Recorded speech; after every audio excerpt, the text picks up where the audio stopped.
کہ آج عرصوں کے بعد اللہ نے اہل ایمان کو فتح عطا فرمائی اور سب کے کلیجے ٹھنڈے کیے۔ مجھے پتہ نہیں کہ یہ اس آپریشن کا نام کس نے رکھا ہے، بنیان مرصوص، سبحان اللہ، میں ان کو سلام کرتا ہوں جنہوں نے یہ نام رکھا ہے۔ اور آج اللہ تعالیٰ کا فضل ہے، اللہ نے ہمیں عزت دی۔ میں اپنی حکومت کو بھی مبارک دیتا ہوں، اپنی افواج کو بھی مبارک دیتا ہوں، اور ان شاہینوں کو مبارک دیتا ہوں جنہوں نے فضا میں اڑ کر جان ہتھیلی پہ رکھ کر ڈیتھ سرٹیفکیٹ پر دستخط کر کے، میں نے وہ ویڈیو دیکھی کہ ہمارے جوان ڈیتھ سرٹیفکیٹ پر آسان ہے سائن کرنا۔ تو آج کے میڈیا نے، چونکہ یہودیوں کے ہاتھ میں ہے، انہوں نے مسلمانوں کو کہہ دیا یہ دہشت گرد ہیں، ہندوؤں نے کہا آتنکوادی ہیں۔ تو میرے بھائیو، میں پوری دنیا کے انسانوں سے کہہ رہا ہوں، اسلام امن کا مذہب ہے، محبت کا مذہب ہے۔ ہم کبھی پہل نہیں کرتے، ہم کبھی پہل نہیں کرتے۔ اور ہندوستان والوں سے کہتا ہوں، اچھے ہمسائے بن کر رہو۔ ہمارے تو ہمسائے کے اتنے حقوق بتائے ہیں ہمارے نبی نے، یہ جس کی کوئی حد کوئی نہیں۔ آپ اچھے ہمسائے بن کے رہو تو ہمیں آپ سے کیا غرض ہے؟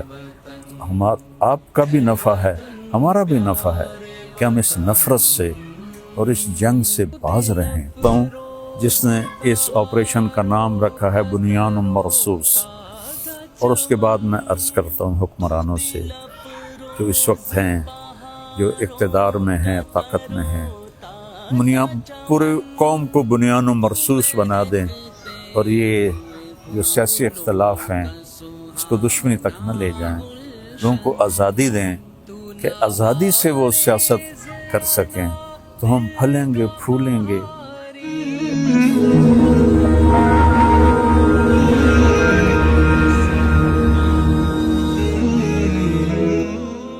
السلام علیکم ورحمۃ اللہ وبرکاتہ۔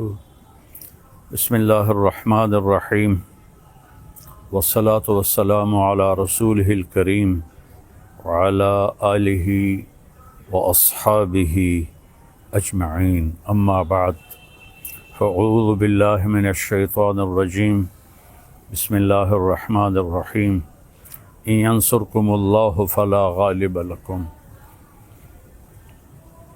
وقال النبی صلی اللہ تعالی علیہ وسلم، یا ایھا الناس لا تتمنوا لقاء العدو فاذا لقیتم فاثبتوا۔ میرے محترم پاکستانی بہن بھائیوں اور پوری دنیا کے اہل اسلام جو مدتوں سے آگ و خون میں جل رہے تھے، اللہ نے ایک معجزہ دکھایا اور اپنے سے 10 گنا بڑے دشمن کو اللہ تعالیٰ نے خاک میں ملا دیا اور ان کے غرور کو زمین میں دفن کر دیا، اور اللہ تعالیٰ نے اپنے بندے کی مدد فرمائی۔ اسلام ہمیں کبھی بھی پہل کا نہیں کہتا، ہم ملک کے لیے نہیں لڑتے، ہم اسلام کو پھیلانے کے لیے نکلتے ہیں، یا ہمارے اوپر کوئی حملہ کرے ہم اس کا دفاع کرتے ہیں۔ اسلام امن کا مذہب ہے، بھائی چارے کا مذہب ہے۔ میں صرف مولانا نہیں ہوں، اس سے زیادہ میں نے ہسٹری کو پڑھا ہے، لہذا میرے سامنے ایسے شیشے کی طرح ہسٹری ہے کہ ہندو آپس میں کتنا لڑے مہاراجے، اور کیسے انہوں نے ایک دوسرے کو گاجر مولی کی طرح کاٹا، اور مراٹھوں نے ہندو مسلم کی تفریق کے بغیر کس طرح خون کی ندیاں بہائیں، اشوک نے کس طرح لاشوں کے انبار لگا دیے تھے۔ اور میں اپنے نبی پہ قربان جاؤں، جب انہوں نے مکہ فتح کیا، 18 برس کی دشمنی تھی کہ ہم نے محمد بن عبداللہ کو قتل کرنا ہے۔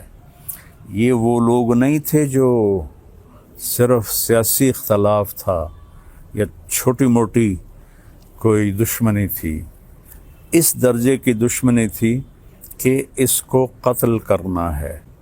جب میرے نبی فاتحانہ مکہ میں داخل ہوئے تو آپ ایسے نہیں بیٹھے تھے اونٹنی پر، آپ اس طرح سر جھکا کے بیٹھے تھے۔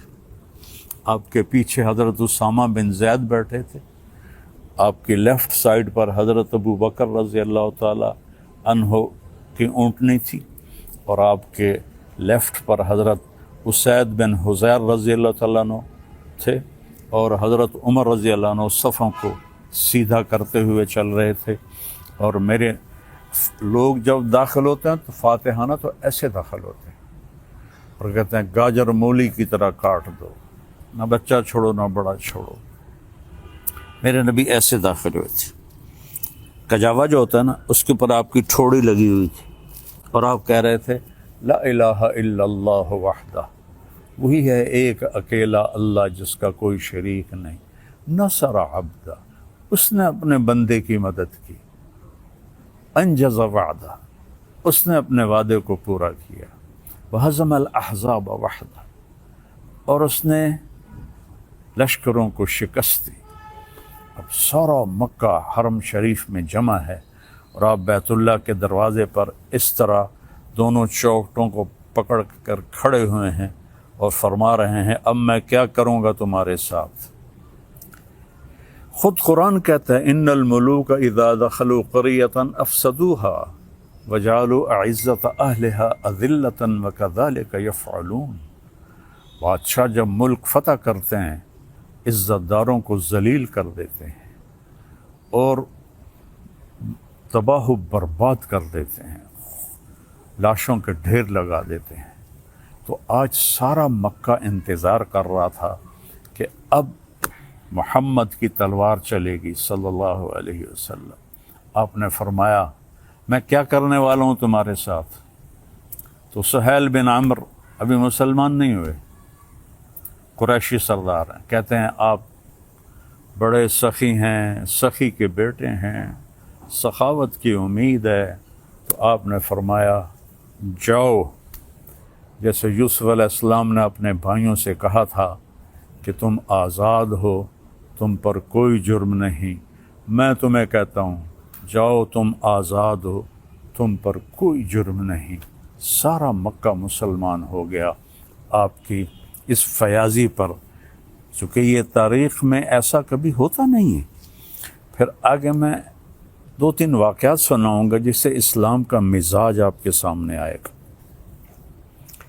دمشق پہ حملہ ہو رہا تھا جو شام کا کیپٹل تھا، اور جو رومن امپائر تھی اس کے 2 کیپٹل تھے، گرمیوں میں استنبول اور سردیوں میں انطاکیہ جو آج ترکی میں ہے، یہ اس وقت شام میں تھا۔ تو 2 طرف سے حملہ صحابہ نے کیا، ایک طرف سے خالد بن ولید، دوسری طرف سے ابو عبیدہ بن جراح رضی اللہ تعالیٰ عنہ۔ خالد بن ولید فتح کرتے کرتے کرتے ایک بہت بڑا گرجا تھا، اس کے آدھے تک پہنچ گئے تھے کہ ادھر سے ابو عبیدہ ایک دم آئے اور کہا تم تلوار چلا رہے ہو، میں نے تو ان کی صلح کی اپیل منظور کر رہی ہے۔ تو خالد بن ولید کو غصہ آ گیا، میں امیر ہوں، میری اجازت کے بغیر تم نے ان سے صلح کیوں کی ہے؟ کہا بس میں نے کر دی ہے، تمہیں نبھانا ہے۔ تو اب بتاؤ جو آدھا شہر فتح کر چکا ہو اور مال غنیمت اور کیا کچھ ہو، اور باقی آدھا بھی فتح ہو گیا، لیکن ایک آدمی نے کہا میں نے صلح کی اپیل منظور کر لی ہے، خالد نے تلوار نیچے کر لی، آدھا گرجا توڑ کے مسجد بنایا گیا، اور آدھا گرجا رہا، اس کو جو توڑا تھا ایک طرف سے اسے مسلمانوں نے ٹھیک کر کے ان کو بنا کے دے دیا۔ پھر ولید ابن عبد الملک کے زمانے میں کوئی 60-70 سال بعد اس نے عیسائیوں سے وہ گرجا خریدا منہ مانگے بول پر، اور وہ مسجد بنائی جو آج دمشق میں ہے۔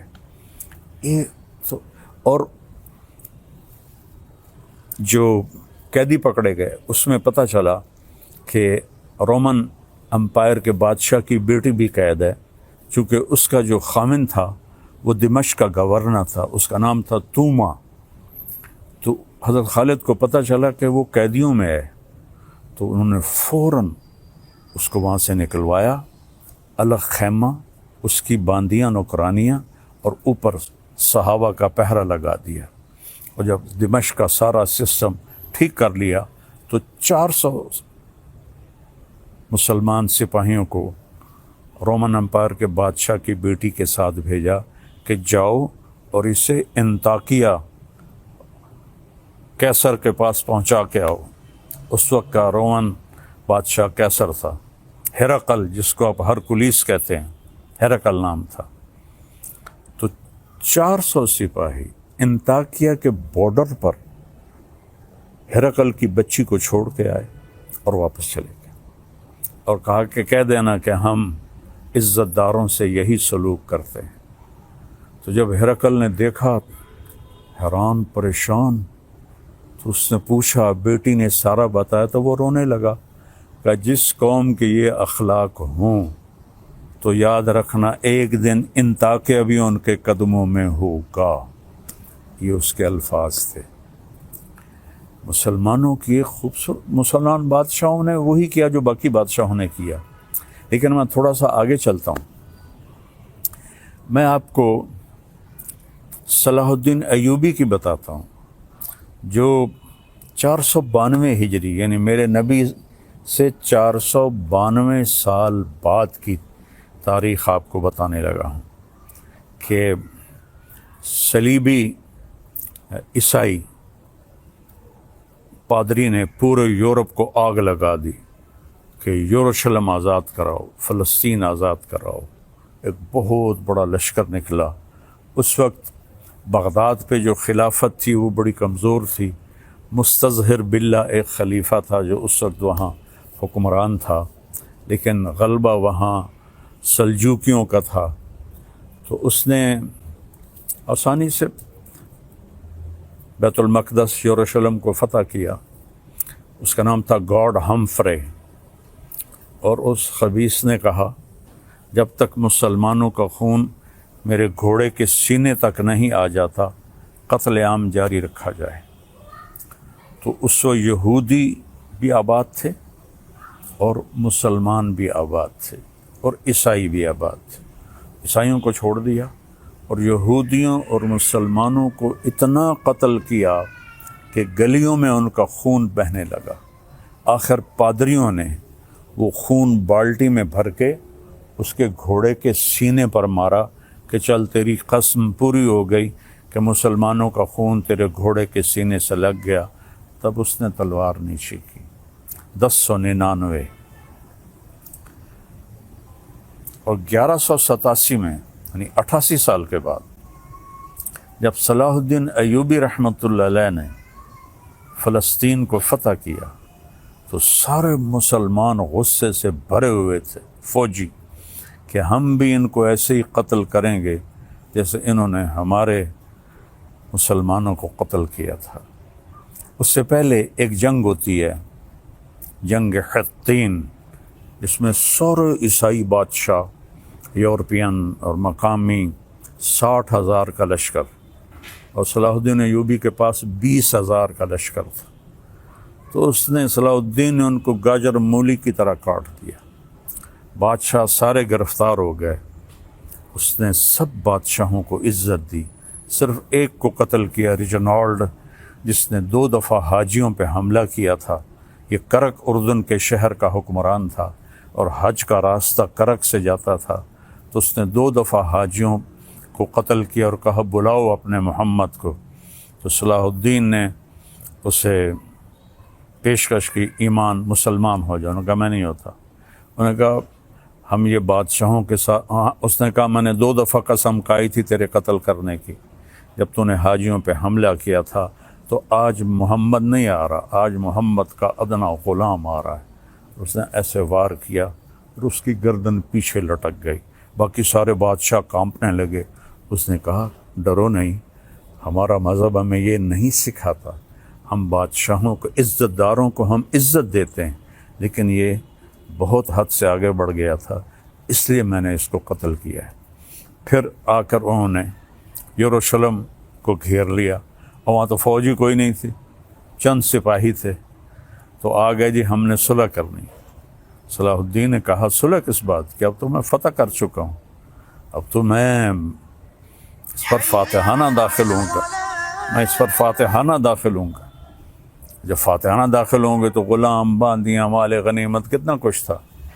تو انہوں نے منتیں کی کہ مہربانی کریں آپ ہمیں معاف کر دیں۔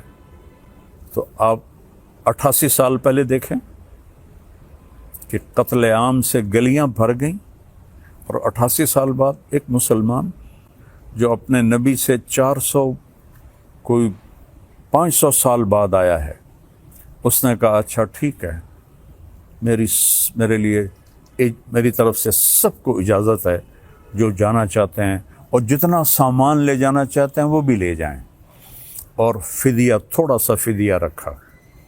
تو جو مالدار تھے وہ اس کا ہرجانہ اور وہ جرمانہ دیتے ہوئے نکلتے گئے، پیچھے غریب عیسائی رہ گئے، ان کا ہرجانہ صلاح الدین نے اپنی جیب سے دیا، اور کچھ باقیوں نے کہا جی ہم رہنا چاہتے ہیں، کہا بسم اللہ رہو۔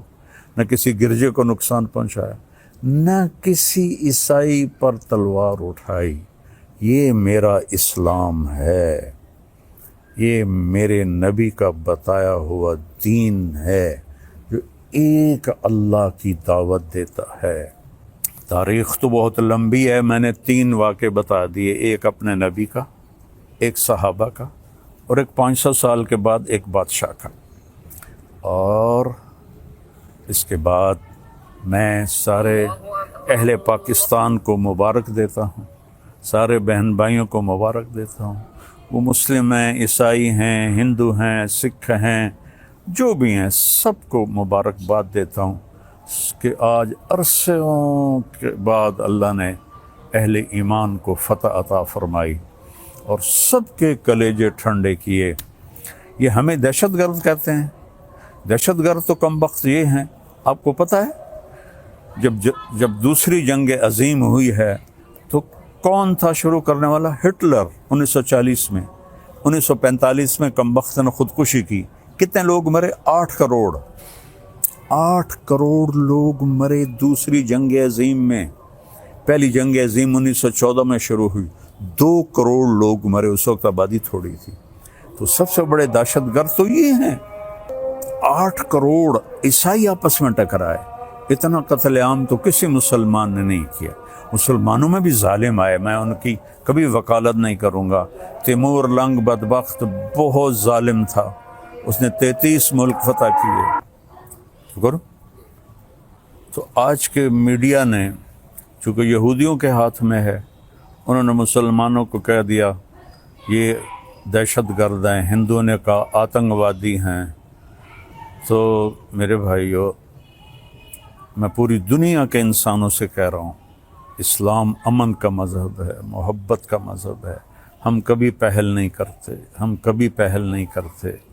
ہٹلر مسلمان نہیں تھا، عیسائی تھا، اور اس نے 8 کروڑ، اور مسولینی اٹلی والا 8 کروڑ انسانوں کے قتل کا وہ ذریعہ بنے۔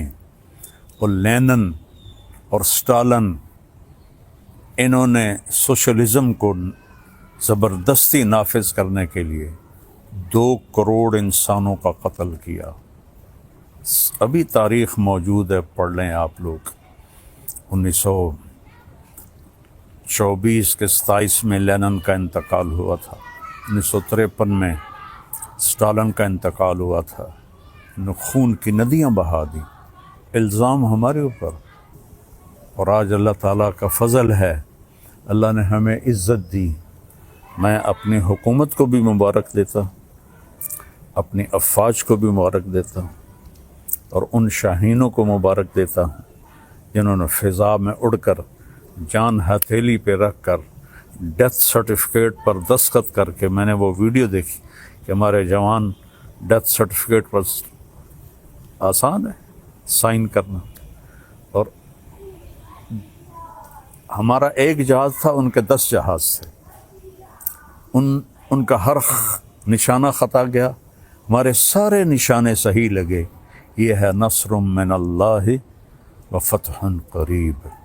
تو میری افواج پاکستان، ان کے سربراہان، ان کے سپاہی سے لے کر اور رینجرز سے لے کر تمام کو، یہ میرے ہاتھ اٹھے ہوئے ہیں، اللہ آپ کو سلامت رکھے اور اللہ اس ملک کو سلامت رکھے اور اس میں امن قائم ہو، اس میں مذہبی اختلاف ختم ہو، یہ علماء سے کہہ رہا ہوں، سیاسی اختلاف ختم ہو، یہ سیاسی جماعتوں سے اختلاف تو رہے گا، دشمنی نہ ہو، دشمنی نہ ہو، ایک ہو کے رہیں۔ اور ہندوستان والوں سے کہتا ہوں، اچھے ہمسائے بن کر رہو، ہمارے تو ہمسائے کے اتنے حقوق بتائے ہیں ہمارے نبی نے کہ جس کی کوئی حد کوئی نہیں، آپ اچھے ہمسائے بن کے رہو تو ہمیں آپ سے کیا غرض ہے؟ تو آپ کا بھی نفع ہے، ہمارا بھی نفع ہے کہ ہم اس نفرت سے اور اس جنگ سے باز رہیں۔ اللہ کی قسم، مسلمان کسی سے نفرت نہیں کرتا، سب سے اس کے دل، سب کے لیے اس کے دل میں ہمدردی ہوتی ہے۔ یہ نفرت سے توبہ کریں۔ کوئی مذہب، آپ اپنی کتابیں پڑھیں، کہیں آپ کو کوئی نفرت کا بول نظر آئے، آپ اپنی وید پڑھیں، کہیں آپ کو نفرت کا بول نظر آئے، بائبل پڑھیں، کہیں آپ کو نفرت کا بول نظر آئے، تو میری سب سے گزارش ہے کہ امن سے رہیں، صلح سے رہیں۔ حکمرانوں سے اپیل ہے کہ یہ جو ایک سیاسی انتشار ہے، اس کو اللہ کے واسطے ختم فرما دیں تاکہ ہم ایسے ہو کے رہیں۔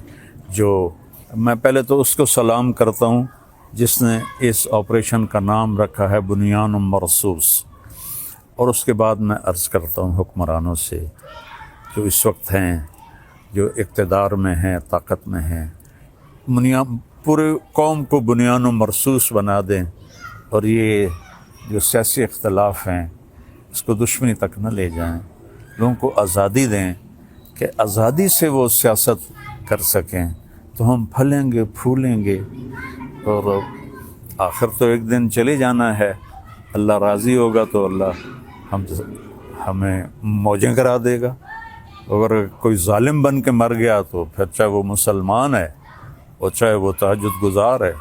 حجاج بن یوسف روزانہ 10 سپارے تہجد میں پڑھتا تھا، 10 سپارے، اور وہ ایسا خبیث تھا کہ اس نے 1.25 لاکھ مسلمان اپنے سامنے کھڑے ہو کے قتل کروائے تھے، اور عمر بن عبدالعزیز نے اس کو دیکھا کہ وہ جہنم کی آگ میں، اور عبد الملک بن مروان جس نے اس کو بنایا تھا گورنر عراق کا، دونوں کی آنتیں باہر نکلی ہوئی ہیں اور گدھے کی طرح اس کے گرد وہ چکر لگا رہے ہیں۔ اللہ ظلم معاف نہیں کرتا ہے۔ اس لیے بادشاہوں سے کہتا ہوں اور اپنی افواج سے کہتا ہوں، اپنی عوام سے کہتا ہوں، علماء سے کہتا ہوں، اگر آپ ممبر پر بیٹھ کر میرے نبی کے دین کو ٹکڑے کر رہے ہیں تو آپ بھی بہت بڑے ظالم ہیں، ظالم ہیں، ظالم ہیں۔ دیوبندیت کو مٹا دو، بریلویت کو مٹا دو، شیعت کو مٹا دو، سلفیت کو مٹا دو۔ مسلم، میں مسلم، ہاں، میں اہل سنت والجماعت ہوں، میں امام ابو حنیفہ کے فتووں پہ عمل کرتا ہوں، لیکن میں باقی سب کے لیے ایسے جھولی پھیلا کے دعا کرتا ہوں۔ تو یہ میرا آخری پیغام ہے کہ ہم اور نہیں تو سارے ایک دفعہ قومی ترانہ پڑھ لیں اور اسے یاد کر لیں اور اس کا مطلب دیکھ لیں۔